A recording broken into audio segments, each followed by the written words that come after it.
فيلمنا بيبدأ النهاردة مع جينا، عندها 13 سنة، وبتكون عاملة عيد ميلادها في بيتها، وبتكون عازمة صحابها اللي بيستغلوها عشان تعمل لهم تقاريرهم، وبتتمنى تكون واحدة منهم وفي جمالهم.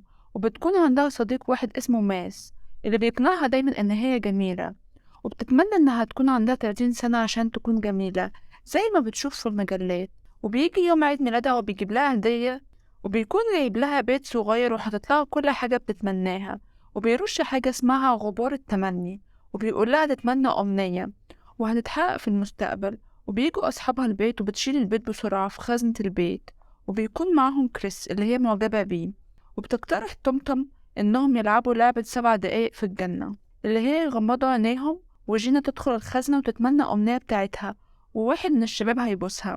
بتوافق وبتدخل الخزنة، وبيضحكوا عليها وبياخدوا الأكل ويمشوا، وبيقولوا لماس إن جينا مستنياه في الخزنة.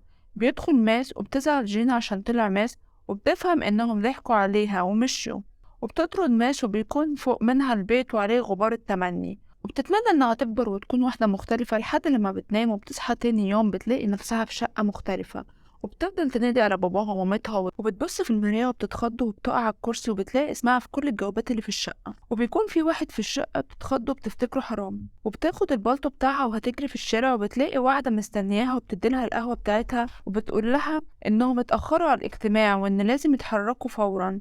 وجينا بتحكي للبنت دي اللي حصل وإن هي عندها 13 سنة لحد لما يوصلوا المجلة. وبتقول لها صديقتها إنها عندها مقابلة مهمة ولازم تنجح فيها لأنها محررة كبيرة في بويس، ومش هتكون مصدقة جينا إنها شغالة في مجلة كمان، وكل الناس بتاخد رأيها في المجلة وإنها فعلا المحررة بتاعة المجلة. وبتقابل مديرها ريتشارد في الشغل، وبيدخلوا الاجتماع وبتطلب من سكرتيرتها إنها تدور لها على ماس، وبتديلها رقم بيته. وبيبدأ المدير يشرح لهم منافسة مع المجلة بتاعة سباركل، ولازم أفكار جديدة عشان يثبتوا مجلة بويس. وبياخدوا رأي جينا وبتطلب إنها تروح الحمام، وبتجري وبتلاقي المكتب مكتوب عليها اسمها، فبتدخل عشان تفهم ايه اللي حصل. وبتجيلها سكرتيرتها وبتقول لها انها عرفت مكان ماس، فبتجري جينا وتروح له وبيفتح لها وما بيعرفش هي مين لحد لما هتفكروا بيها وهيفتكرها، وهتحضنه وهتقول له انها مش فاكرة اي حاجة بعد سن ال13. لكن هيقول لها هو كمان مش فاكرها لانهم ما كانوش بيتقابلوا بعد الجامعة، وطول السنين دي ما كانش بيشوفها. وبيقول لها انه هيحاول يساعدها ويوصلها لبيتها، وهيحاول يجيب لها أي معلومات عن حياتها. وبيجيب لها كتاب فيه صورها، وبيقول لها إن هي وفي الجامعة كانت القائد بتاعة شلتها بدل طمطم، وإن طمطم لسه مساعدتها وشغالة معاها لحد دلوقتي اللي هي لوسي. وبيجيلها تليفون إن عندها حفلة الساعة 7:30، فبيستأذن ماس عشان تروح حفلتها، وبتعزمه وبيجي معاها. وبتبدأ تستمتع جينا بلبسها وبشقتها الجديدة، وبتجهز عشان تروح الحفلة. وبتروح وبتجيلها لوسي وبتقولها إن الحفلة مملة والناس بتمشي ودي مشكلة للمجلة. وبيقابلوا محررة المجلة بتاعت سباركل، وبتقول لهم إن مجلتهم متفوقة عليهم في كل حاجة وإن مجلتهم فاشلة. بيجي لهم المدير وبيقول لهم إن المجلة هتتقفل من فشلهم، عشان كده عمل حفلة بسيطة. بتروح جينا وتشغل أغاني على مزاجها وبترقص لحد لما بتلاقي ماس وصل الحفلة. بتروح تشده عشان يرقص معاها وبتشد انتباه الناس ليها، وده اللي بيخلي الناس مبسوطين في الحفلة. وكده جينا نقصت الحفلة من الفشل، وبيكون ريتشارد في منتهى السعادة وهو شايف حفلته نجحت ومفشلتش. وبيجي تاني يوم بتقرر انها تفرح نفسها بحياتها الجديدة، وبتقرأ ازاي تنجح مجلتها. وبتقابل ماس هو وخطيبته، بتتضايق جدا انه طلع خاطب. وتاني يوم بتقابل ريتشارد وبيقول لهم إن أرقام التوزيع سيئة جدا، وكانوا بيبيعوا 1,000,000 نسخة ودلوقتي بيبيعوا 600,000 نسخة بس، وإن سباركل بيبيعوا أكتر بكتير، وإن الإدارة بتطالب بإعادة تصميم المجلة وإن المجلة هتتقفل. وبتشجع جينا فكرة الأفكار الجديدة. بيقول لهم ريتشارد إن هي المسؤولة عن الفكرة الجديدة قدام المجلة، وإنه قدامهم أسبوعين لطرح الفكرة الجديدة. وبيرجعوا مكاتبهم، وبتيجي سكرتيرتها وبتديلها رسائل من اللي اتصلوا بيها. بتكتشف جينا إنها شخصية سيئة جدا ومفيش حد بيحبها بسبب طريقة تعاملها، غير إنها على علاقة مع زوج صديقتها كمان. وبتسمع إنها طردت واحدة بعد ما سرقت فكرتها، وتاني يوم هتسمع صديقتها لوسي إن هي اللي بتتفق عليها وبتكرهها هي كمان. فبتروح لماس وبتطلب منه إنهم يتمشوا شوية، وبيقولها إن آخر مرة قابلها في عيد ميلادها 13 وكانت هي في الخزنة وطلع يغني لها لكن هي مشته. وبتقوله إنها بقت شخصية سيئة جدا ومحدش بيحبها وما عندهاش أصحاب، وبتخون زميلتها مع جوزها.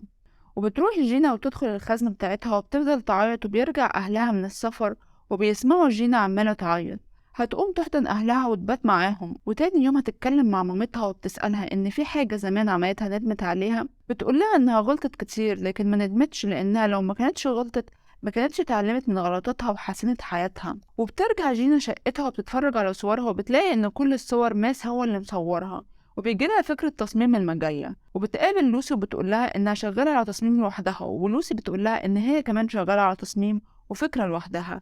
وبتروح لماس وبتقوله إن هي عايزاه في شغله، وبتديله مبلغ وبتقوله الباقي بعد تصوير الشغل. بيقولها إنه ما بيصورش النوعية دي من الشغل. وبيبدأ ماس يصور جينا في كل الفصول على الطبيعة في عام 2004، وبيفضلوا يختاروا صور مناسبة سوا وبيقربوا من بعض تاني. وبتفشل فكرة لوسي وبيكون الأمل في فكرة جينا، وبتقدم لهم كل الصور العارضات الأزياء اللي كانوا بيقدموها في المجلة، وبتقول لهم إنهم يقدموا حياة القراء وده هيشد الناس أكتر للمجلة. وبتنجح فكرتها وبيسقف لها ريتشارد وكل المجلة، وبيسأل عن المصور اللي صور الشغل ده، وبتقوله إنه صديقها ماس. وبتروح له البيت وهو كمان هيكون وصل عندها المجلة بعد ما خرجت جينا، وبيلاقي لوسي وبتقوله إن جينا قررت تجيب مصور مشهور غيره، وإن الصور بتاعته اتحولت الأرشيف لأنها مش هتستخدم. وبيفهم ماس إن جينا مش محتاجاه في حياتها تاني. فبيمشي وبتكون جينا وصلت بيت ماس، وخطيبته هتقول لها إنه ماس راح يجيب البدلة عشان فرحهم بكرة. وبتتضايق جينا من اللي سمعته، وفي تاني يوم بتجهز كلامها عشان هتقوله لإدارة المجلة.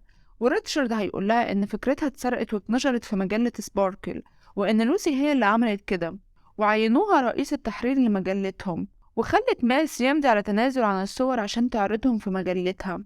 وبتروح جينا للوسي وبتقولها إنها خاينة، وتقول لها لوسي إن جينا هي اللي خاينة لأنها لقت رسائل بينها وبين سباركل بكل الأفكار اللي فاتت.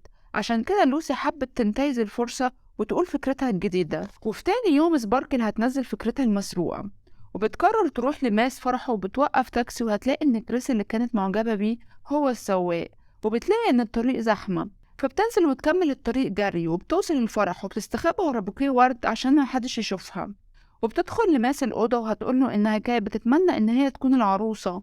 وبيقول لها ماس إن الزمن ما بيرجعش لورا، ولو الزمن رجع ما كانش هيسيبها أبدا، بس دلوقتي فات الأوان إن يكون معاها. وبيلاقي جينا بتعيط، وبيجيب لها البيت اللي اداهولها في عيد ميلادها ال13، وبتطلب إنها تاخده، وبتقوله إنه أحسن صديق عندها وإن هي هتفضل تحبه.